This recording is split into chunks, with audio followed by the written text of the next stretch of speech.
They buried him at sunset. His name was Seolgongchan, and by all accounts, he was a good man. Young, intelligent, kind to strangers, loyal to his family. He died at the age of 20, suddenly and without warning. No sickness, no injury. One moment he was reciting poetry beneath the apricot tree, the next he was gone, cold and still in his sleep. His mother wailed loud enough for the village to shake. His father stood silent, fists clenched. But it was done.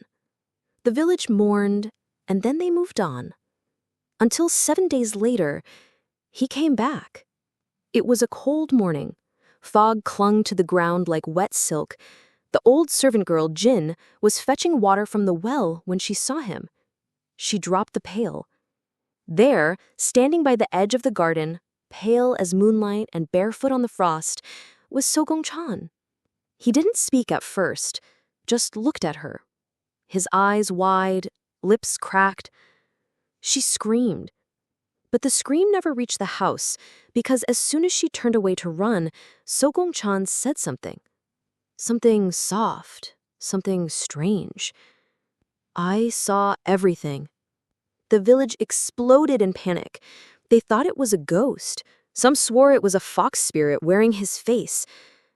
But then the local monk, Master Jeon, touched Seolgongchan's wrist and felt the blood. A weak pulse. He was alive. Or so it seemed. The boy was taken inside, bathed, clothed, fed. He barely ate. He barely spoke. Until the third night. That night, as the fire crackled low, Seolgongchan sat upright and looked at his mother. He said, I died. And I went somewhere. The family froze. There is a gate, and beyond it, a city. A city of judgment. He whispered, They took me. They judged me, and I watched them do the same to others. People you know. People we all know. What followed was a tale unlike any they had ever heard. A world of smoke and fire, bridges made of blades, lakes of boiling ink. He spoke of a black hall where names were written on scrolls the size of rooftops, of judges with ox heads and horse faces, and messengers who flew without wings. He told of a screaming scholar condemned for forging the village tax records, of a nobleman, proud and cruel, forced to crawl through endless thorns, of a woman in white, accused of poisoning her husband, wandering the mist, begging for a new face. But most frightening of all, he said, They showed me my own scroll. They told me it was not my time, that someone had replaced my name. And so they gave me 7 days. 7 days to return. And when the blood moon rises again, I must choose.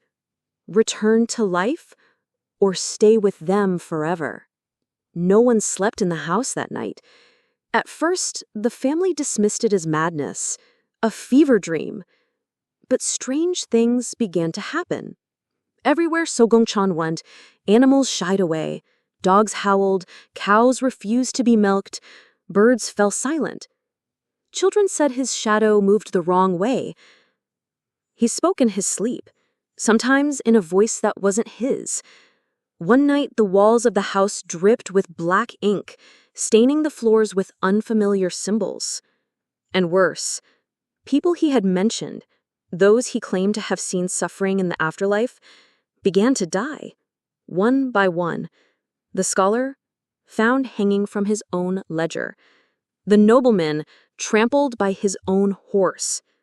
The woman in white, disappeared without a trace. On the 6th day, Seolgongchan vanished. They searched the mountains, the rivers, the temples. Nothing. Then, on the 7th night, the night of the blood moon, he returned, wearing white robes, smiling. His mother collapsed in relief. His father tried to embrace him, but Seolgongchan stepped back. He said, I've made my decision. This world, it's too loud, too cruel, too small. There is peace beyond the gate. And as the moon turned crimson, he walked alone down the forest path. They say the mist swallowed him whole. No one ever saw him again. But sometimes, when the air turns cold and the crows fly low, villagers claim to hear soft footsteps near the apricot tree, and a voice, whispering, "I saw everything."